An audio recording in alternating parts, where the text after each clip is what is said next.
¿Qué tal, hermanos en Cristo? Bienvenidos, yo soy el pastor Ricardo Ortega y es un placer saludarte el día de hoy. Bueno, lo prometido es deuda. Voy a contestar todos los mensajes que nos enviaron con referente a las dudas del diezmo. Y para ser claros, para dejarlo ya de una manera más definida, vamos a ir a la palabra del Señor para que sea la palabra del Señor la que nos dé sabiduría en cuanto a este tema. Y es necesario recordarles que según de Timoteo 3:16 y 17 dice que toda la escritura es inspirada por Dios y útil para enseñar, para redarguir, para corregir, para instruir en justicia, a fin de que el hombre de Dios sea enteramente preparado para toda buena obra. Muy bien, y también quiero dejar también este versículo como inicio, que Romanos 15:4 dice estas palabras: porque las cosas que se escribieron antes, para nuestra enseñanza se escribieron, a fin de que por la paciencia y la consolación de las Escrituras tengamos esperanza. Así que vemos el motivo por cual tenemos el Antiguo Testamento.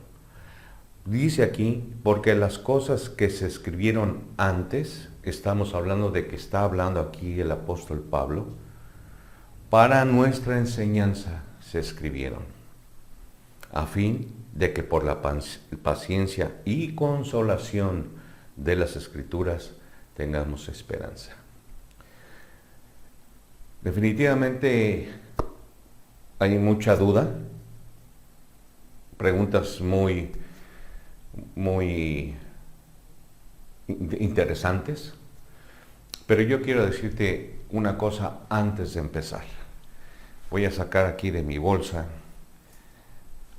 una moneda.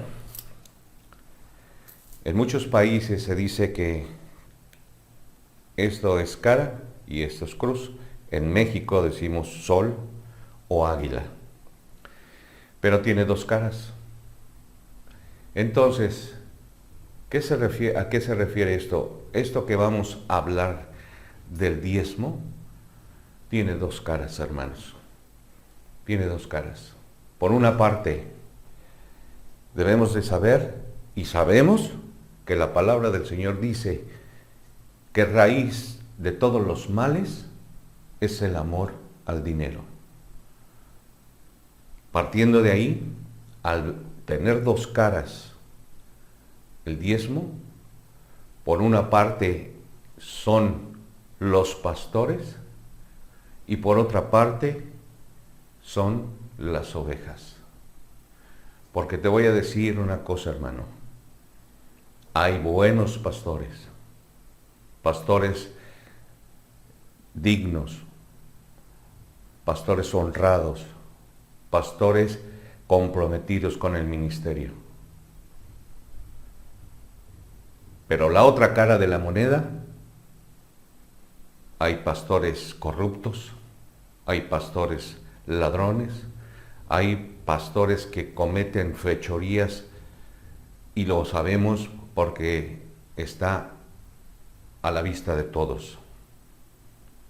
Y por otro lado, en cuanto al creyente, no todos son espirituales, hermano.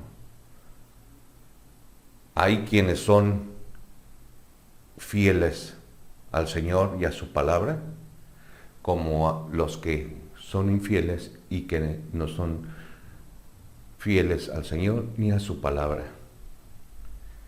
Y eso me trae a memoria ese evento del Señor donde habla del trigo y la cizaña. Crecen juntos. Lo mismo pasa en las iglesias. En las iglesias del día de hoy hay cizaña y hay trigo. Puede haber trigo, pastores muy buenos, sanos en doctrina, en testimonio, pero también hay cizaña. Hay pastores que son corruptos, que son malos pastores, que extorsionan, que roban y que hacen muchas cosas más. Pero también hay creyentes que son, que demuestran ser verdaderos cristianos, como los que no hay. Y precisamente partiendo de ahí, nosotros debemos de saber en qué situación estamos.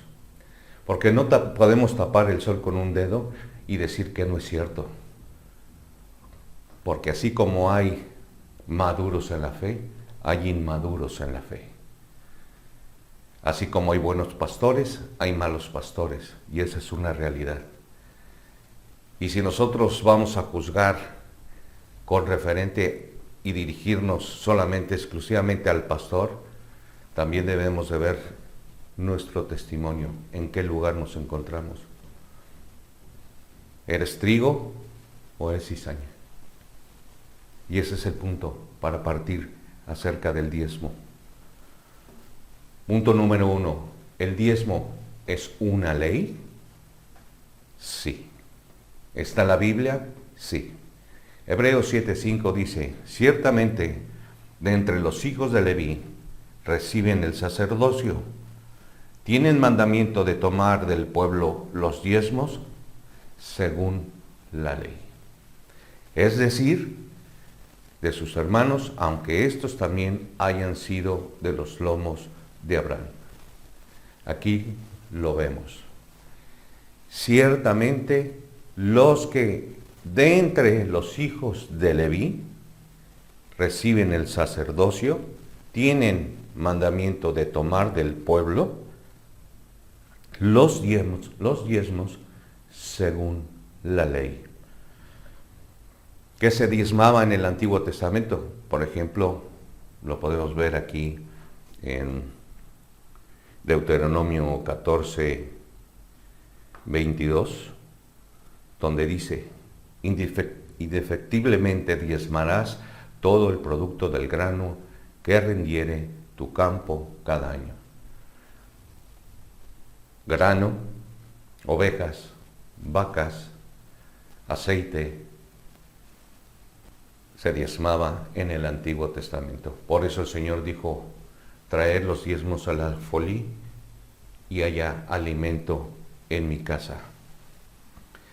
Ahora, Leví, la tribu de Leví, que donde son los sacerdotes y donde son los levitas, no tenían heredad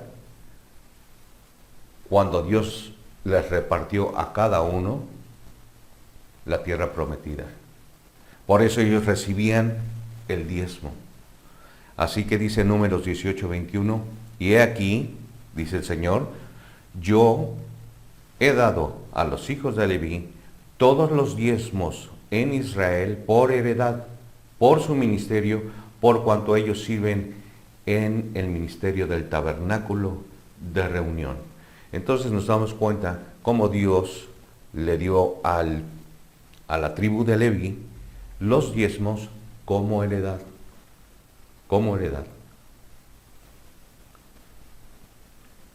Y eso es importante que nosotros lo veamos. Ahora hubo un comentario que, hablando acerca de que Abraham dio el diezmo a Melquisedec.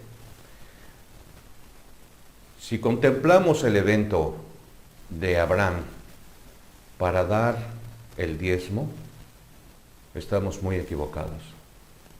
Porque Abraham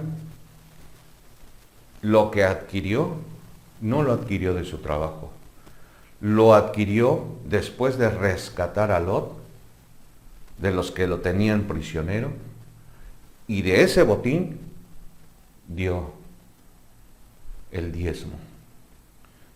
Y nosotros, si tomáramos ese ejemplo como para dar el diezmo, entonces tendríamos que estar en una situación como la que estuvo Lot.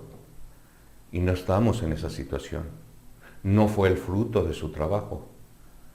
Ahora, Abraham era gentil. hasta el momento en que Dios habla con él y le dice que hará una nación grande. Esa nación grande era el pueblo de Israel, el pueblo escogido de Dios. Y en esas naciones, esas 12 tribus de Israel, siendo Abraham el padre, iba a traer bendición a todas las naciones.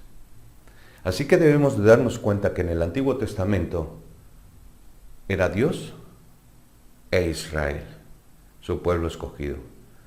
Y todos los demás, todas las demás naciones eran gentiles.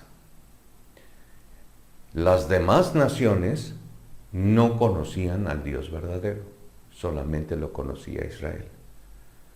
Así que trabaja en el Antiguo Testamento Dios con Israel. Y eso lo tenemos que tener claro. En el libro de Malaquías es de donde se saca principalmente la doctrina para diezmar. Y mucha gente ha caído en el engaño de estos pastores que son cizaña por haber torcido la palabra de verdad, pero también las ovejas, también los creyentes, no se han dado cuenta que han sido engañados. ¿Por qué? Porque no han escudriñado las Escrituras, porque no han leído las Escrituras y porque se comen lo que les dice ese pastor. Así que te das cuenta cómo en todos los aspectos tiene dos caras la moneda. Cuando empieza el libro de Malaquías, empieza con estas palabras que son luz para el que quiere ver. Dice aquí, profecía, Malaquías capítulo 1, versículo 1. Profecía de la palabra de Jehová contra Israel por medio de Malaquías. Profecía de la palabra de Jehová contra Israel. No dice contra la iglesia de Cristo, no dice contra las nuevas criaturas, no dice contra la iglesia, no dice. Dice que es una profecía, este libro de Malaquías es una profecía contra Israel. Y cuando dice Israel, está incluyendo a las 12 tribus de Israel, los hijos de Jacob. En el capítulo 2, en el versículo 2, dice estas palabras, 1 y 2. Ahora pues, oh sacerdotes, para vosotros es este mandamiento. Vemos que empieza una profecía contra el pueblo de Israel. Aquí cambia. Ahora pues, oh sacerdotes, para vosotros es este mandamiento. ¿Te das cuenta que ya no es para las 12 tribus de Israel, sino para los sacerdotes? Vamos a continuar.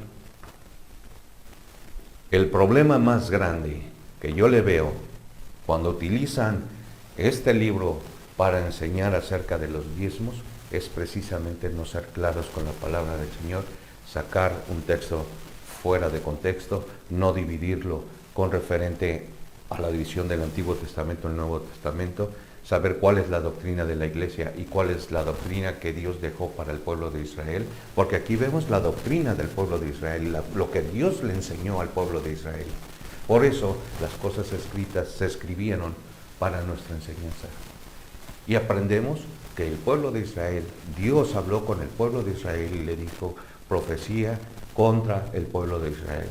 Y después en el capítulo 2 dice, porque yo no dice el Señor, perdón, me subí y me fui del versículo. Dice, ahora pues, oh sacerdotes, para vosotros es este mandamiento. Ya no es para, esta parte ya no es para las 12 tribus de Israel, sino está diciendo para los sacerdotes. Ahora, en el capítulo 3, que es donde yo digo, donde se utiliza todo lo que se enseña acerca del diezmo, donde se apoyan para cobrar el diezmo, dice lo siguiente del versículo 6 al versículo 8. Porque yo, Jehová, no cambio. Por esto, hijos de Jacob, no habéis sido consumidos. Desde los días de vuestros padres os habéis apartado de mis leyes y no las guardaste. Volveos a mí y yo me volveré a vosotros, ha dicho Jehová de los ejércitos. Mas dijiste, ¿en qué hemos de volvernos? ¿Robará el nombre a Dios? Pues vosotros me habéis robado. Y dijiste, ¿en qué te hemos robado? En vuestros diezmos y ofrendas. Malditos sois con maldición, porque vosotros, la nación toda, me habéis robado. Así que te das cuenta que ahora aquí dice, porque yo Jehová no cambio, hijos de Jacob, toda la nación, todas las 12 tribus de Israel, no habéis sido consumidos. Entonces, primero la profecía contra Israel, después el mandamiento con los sacerdotes y después incluye otra vez a todos los hijos de Israel. Porque dice, porque yo Jehová no cambio. Por esto, hijos de Jacob. ¿Quiénes eran los hijos de Jacob? Las 12 tribus de Israel. Dice que se habían apartado de las leyes del Señor, no las guardaron. El Señor los invita, volveos a mí y yo me volveré a vosotros, ha dicho Jehová de los ejércitos. Pero aquí vemos la actitud del pueblo de Israel. ¿En qué hemos de volvernos? O sea, como diciendo, si estamos bien, ¿por qué nos vamos a volver? Como lo mismo que sucedió en el desierto. Estábamos mejor en Egipto. Quisieron volver. ¿Robará el hombre a Dios? Pues vosotros me habéis robado. Y dijiste, ¿en qué te hemos robado? En vuestros diezmos y ofrendas. ¿A quién? A los hijos de Jacob. Por eso dice en el versículo 9, malditos sois con maldición porque vosotros, la nación toda, me habéis robado. ¿Y cuál es la nación toda? Las 12 tribus de Israel, todo el pueblo de Israel, la nación de Israel. Fueron los que robaron a Dios. Aquí no vemos a la iglesia todavía. El cuerpo del Señor y el sacrificio del Señor no había sido vituperado, ni había sido sepultado, ni había resucitado. Dime, hermano, ¿en dónde está aquí la iglesia? La iglesia no está aquí. Dios es específico en sus palabras. Y así como esta palabra es toda la palabra del Señor, porque profecía de la palabra de Jehová contra Israel. ¿Contra quién? Contra Israel. Es directo el Señor.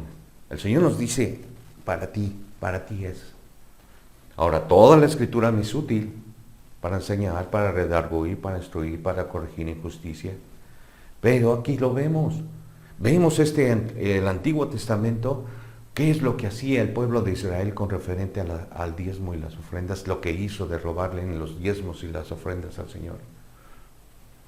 Y Dios les dio ley a ellos, no a nosotros.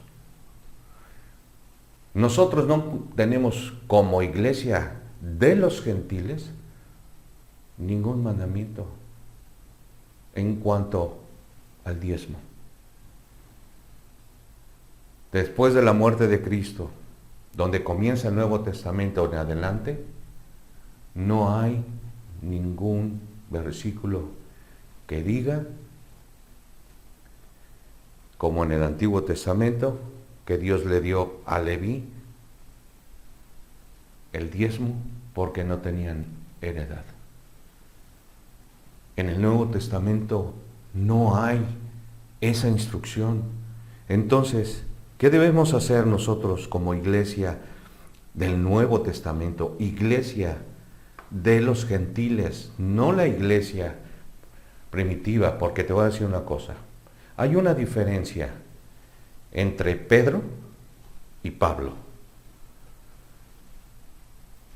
Pedro y los demás discípulos fueron enviados a la casa de Israel. Dice el Señor en su palabra, por caminos de gentiles no vayáis, id primeramente a las ovejas perdidas de la casa de Israel. Punto número 2. Cuando Cristo vino exclusivamente a la casa de las ovejas perdidas del pueblo de Israel. No vino a predicar a los gentiles. Era Dios e Israel. Pero como Israel rechazó a Cristo como Mesías, como Rey, como Señor y como Salvador, lo crucificaron. Y en el capítulo 7, después de la muerte de Esteban, es la segunda vez que rechazan a Cristo. Pero voy a enseñar esto en el siguiente video, que es precisamente de lo que voy a hablar. ¿Por qué debemos de seguir el Evangelio del apóstol Pablo? La doctrina para la iglesia. ¿En qué me baso para hablar específicamente por qué debemos seguir el Evangelio del apóstol Pablo? No el Evangelio de Marcos, Lucas, Mateo, Juan. No estoy diciendo que lo desechemos, no, porque toda la escritura me es útil, pero las cosas que se escribieron para mi enseñanza se escribieron como lo estoy mostrando aquí. Pero el punto ahora, como iglesia, como el apóstol Pablo es el apóstol a los gentiles, designado por Dios, tenemos que ver que el apóstol Pablo dice en 1 Corintios capítulo 16, 1 y 2, en cuanto a la ofrenda de los santos, haced vosotros también de la manera que ofrendé en las iglesias de Galacia. Cada primer día de la semana, cada uno de vosotros ponga aparte algo según haya sido prosperado, guardándolo, para que cuando yo llegue no se recojan entonces ofrendas. Ahora, dice que es la ofrenda para los santos. ¿Y quiénes son los santos? Las viudas, los huérfanos, todos los pobres, los que tienen necesidad. Pero aquí vemos un mandamiento. Cada uno, el primer día de la semana, ponga aparte algo, según haya sido prosperado. Así que tenemos un mandato aquí, un mandato que es claro. Y en 2 de Corintios, capítulo 9, 7 y 8, dice, cada uno dé como propuso en su corazón, no con tristeza, ni por necesidad, porque Dios ama al dador alegre. Y poderoso es Dios para hacer que abunde en vosotros toda gracia, a fin de que teniendo siempre en todas las cosas lo suficiente, abundéis para toda buena obra. ¿Cómo comienza diciendo? Cada uno dé. Es un mandamiento, hermano. Es un mandamiento. Y la iglesia debe dar. Pero debe dar como propuso en su corazón. Dios pone el querer como el hacer por su buena voluntad. Y para aquellos hermanos que son fieles a la palabra, que son hombres temerosos de Dios, cumplen este mandamiento. Pero los que son infieles y los que no tienen temor de Dios, entonces raíz de todos los males es el amor al dinero. ¿Te das cuenta la diferencia? ¿Cómo tiene dos caras? Y por otro lado, el pastor que recibe las ofrendas, es trigo, pero también hay pastores cizaña. ¿No dice la palabra que en los postreros días habrá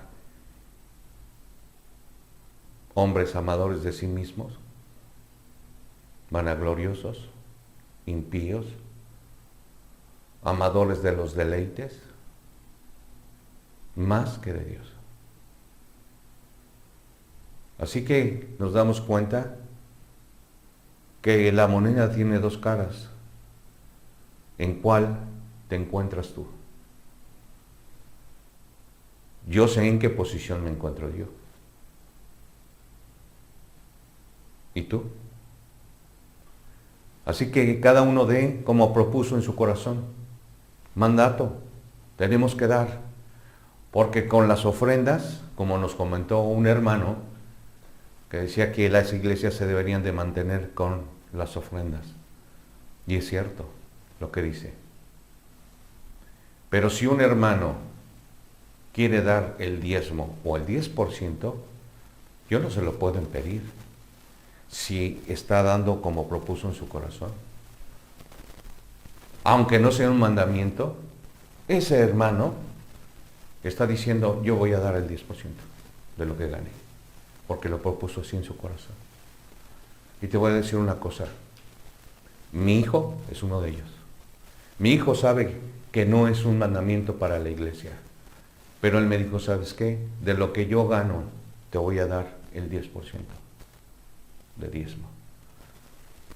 Sé que no es un mandamiento para la iglesia, sé que es como propuso en mi corazón, y lo que propuso mi corazón es dar el 10%.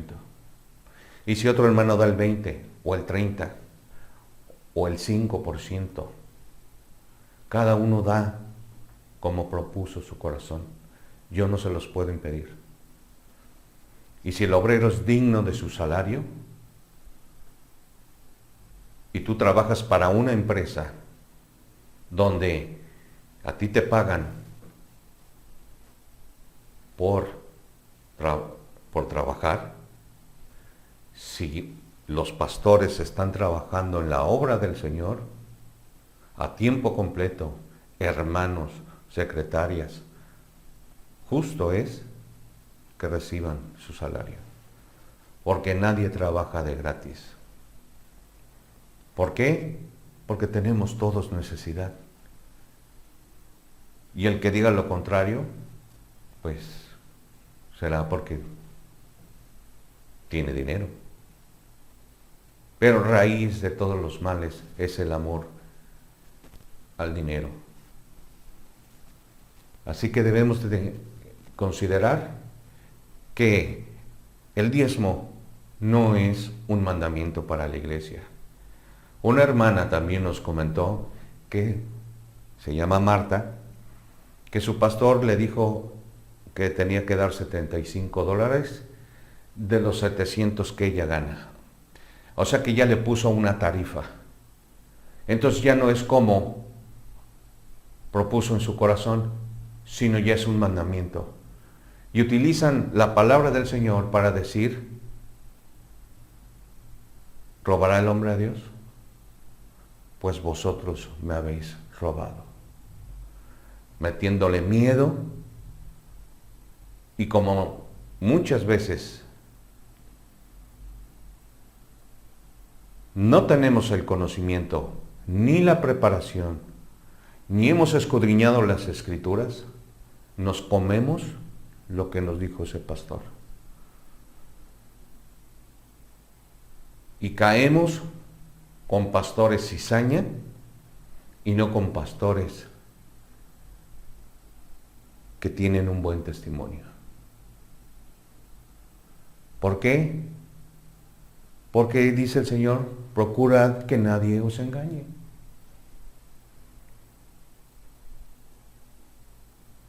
Escudriñadlo todo, sacad lo precioso de lo vil. pero no estudiamos la palabra y por eso caemos en esas situaciones.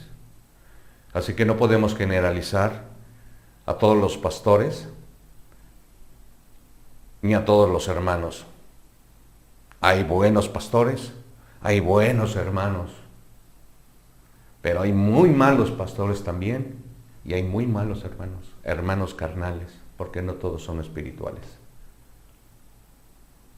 Así que la situación aquí es de que el diezmo no es un mandamiento para la iglesia, porque Dios le dio una ley a el pueblo de Israel. Y escrito está que el fin de la ley es Cristo. Y este fin de la ley lo voy a explicar en el siguiente video, que se llama Cómo trazar los evangelios y por qué debemos de seguir el evangelio del apóstol Pablo, para que tengamos la doctrina de la iglesia y no seamos engañados ni defraudados.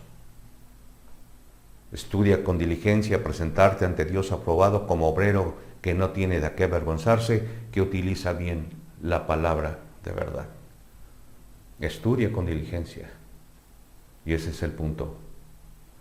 Bueno, mis queridos hermanos, que Dios los bendiga y nos vemos en el siguiente video, que es precisamente cómo trazar los evangelios y por qué debemos de seguir el evangelio del apóstol Pablo. Y obviamente lo vamos a ver a la luz de las Escrituras para que quede claro, porque es muy interesante.